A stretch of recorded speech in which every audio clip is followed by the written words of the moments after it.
Gimana kalau aku bilang, akhir dari masa kejayaan John Cena sebagai undisputed WWE Champion tuh sebenarnya udah mulai ditulis. Dan yang pegang pena buat nulisnya itu R-Truth. Iya, kedengarannya emang gila, tapi tahan dulu. Karena begitu kalian lihat clue-clue kecil yang WWE udah tabur dari kemarin, semua ini jadi makin masuk akal. Bukan lawakan, ini tuh bisa jadi pengkhianatan pelan-pelan yang bakal ngancurin reinya Cena dan ngerombak warisannya dari akar. Kita bakal kupas semuanya. Pertandingannya, intervensinya, drama setelah show, potongan podcast, semuanya. Jadi siapin cemilan karena ini bukan sekedar analisis, ini kayak awal dari tragedi WWE yang lagi dibangun pelan-pelan. Oke, mulai dari awal dulu. Gak ada yang nyangka Cena bakal turn kayak gini. Ini bukan Cena yang dulu, bukan hustle, loyalty, respect. Ini Cena versi dark, penuh dendam, licik, manipulatif. Tapi anehnya, dia malah makin berjaya. Dia megang sabuk juara, jadi main event lagi dan kayak biasa. Promonya tuh tajam banget. Campur antara personal banget dan brutal abis. Dan buat defense pertamanya, WWE ngasih sesuatu yang familiar tapi tetap wow. Masuklah Randy Orton. Backlash di St. Louis, kota asalnya Orton. Begitu musiknya Randy main, langsung beda atmosfer. Sorakannya gede banget, semua orang pengen lihat Orton ngalahin Cena. Bersih di tengah ring, dan jujur aja, they got chemistry. Cena dan Orton tuh kayak Batman dan Jokernya WWE. Udah sering banget jadi main event, tugar-tugaran sabuk, bahkan pernah jadi partner buat lawan musuh bareng. Ada sejarah, ada tensi, ada respect, yang udah ketimbun sama permusuhan bertahun-tahun. Tapi match ini bukan soal respect lagi. Ini soal Cena yang pengen nunjukin aku nggak perlu main adil. Yang penting aku menang. Kita bedah dikit pertandingannya, karena WWE tuh jago banget bikin match yang awalnya biasa aja jadi drama total. Awal-awal standar lah, wrestling teknik. Pace-nya lambat, tatapan mata saling bakar. Orton mulai dapat momentumnya, penonton makin panas, terus boom, wasit tumbang. Cena langsung aktifin mode heal-nya, ambil sabuk tapi Orton gak bodoh. Dia counter ngajar Cena pakai power slam khasnya, near fall. Semua orang sempat yakin Randy yang bakal menang. Tapi terus muncul twistnya. Pas Orton udah siap-siap buat pancake yang bisa ngakhirin karir siapa aja, tiba-tiba R-Truth muncul dan semua orang kayak, "Hah? Kok dia?" Kalian bisa dengar sendiri tuh penonton pada bingung. Ada yang mikir dia ini nyasar, tapi enggak, ini bagian dari skrip. Orton ngadep ke R-Truth terus RKO. Tapi Cena langsung ambil kesempatan. Low blow, hajar pakai sabuk, 1, 2, 3. Cena masih juara. Kelihatannya klasik banget heel champion yang menang pakai bantuan. Intervensi, curang, selesai. Tapi kenapa harus R-Truth? Kenapa sekarang? Kenapa di momen ini? Kalau lihat di atas kertas, R-Truth emang comic relief. Orang yang suka ngomong sama teman hayalan, nyasar jalan kering, dan pernah mikir Royal Rumble tuh di bulan Juli.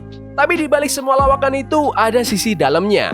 Ada emosi. R-Truth udah puluhan tahun di bisnis ini. Udah pernah satu ring sama The Rock, Brock Lesnar, bahkan John Cena.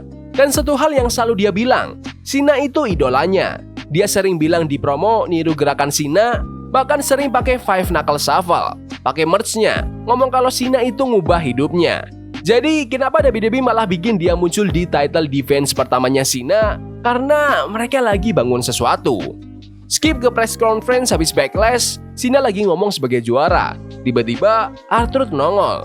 Penonton ketawa tapi Cena enggak. Dan apa yang dia lakuin? Dia langsung angkat Truth dan diajar pakai attitude adjustment.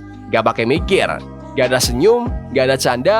Ini Cena yang ngelihat semua orang sebagai ancaman. Bahkan orang yang cinta sama dia. Dan di situ mulai kerasa emosinya. Terus ada podcastnya Chris Van Vliet. R-Truth jadi bintang tamu dan dia mulai buka suara soal heel turn-nya Cena. Kelihatan banget dia patah hati. Dia bilang dia gak mau ngomongin itu, terlalu sakit. Bahkan dia bilang Little Jimmy juga lagi galau. Iya sih, kita sering bercandain soal Little Jimmy. Tapi sebenarnya itu cara Truth nunjukin perasaannya. Itu alter egonya, kayfabe conscience-nya. Truth bukan cuma bingung, dia ngerasa dihianatin. Dan orang yang ngerasa dihianatin, mereka nggak bakal diam terus. Sekarang kita masuk ke teori panasnya. Gimana kalau WWE itu lagi bangun swerve paling gila? Bukan Gunther, bukan Cody, bukan Roman, tapi R-Truth, si loyalis yang akhirnya berdiri dan bilang, "Enough, udah cukup." Bayangin reaksinya. Cena lagi title match, lagi dominan, R-Truth muncul. Semua orang mikir dia mau bantu lagi, tapi malah low blow, roll up, 1, 2, 3. Cena kalah. Mau storytelling jangka panjang, ini dia. Ini turning point-nya. Ini level drama WrestleMania. Karena di momen itu, Cena bakal ngeliat dirinya sendiri lewat mata orang yang paling ngefans sama dia. Dan ini bagian yang paling keren. Kalau turut yang ngehianatin Cena, dia juga bisa jadi orang yang ngebalikin Cena ke jalur yang benar. Bayangin Cena habis kalah. Ngaca, sadar dia udah kelewatan jauh. Heel run-nya selesai. Gaya masuk ring lamanya balik, penonton maafin dia. Legasinya diselamatin dan WWE, mereka dapat ending emosional buat karir Cena. Bukan ditutup pakai sabuk, tapi ditutup pakai pelajaran. Yang ngasih pelajaran bukan legenda, tapi fansnya sendiri. Underdog yang setia. Namanya R-Truth. Jadi, kita ini terlalu jauh mikir atau ini emang potongan puzzle yang mungkin kelihatan utuh? Menurut kalian gimana? Apakah R-Truth bakal nusuk John Cena dari belakang atau ini semua cuma pengalihan ala WWE? Komen pendapat kalian di kolom komentar.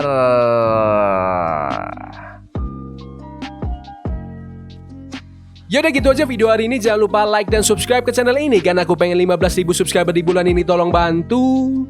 Yes boy. See you. Love is a game we play incognito. Forbidden fire on Nico. Bunny for love we can hold. I wish we were impossible. Yeah we play incognito. Forbidden fire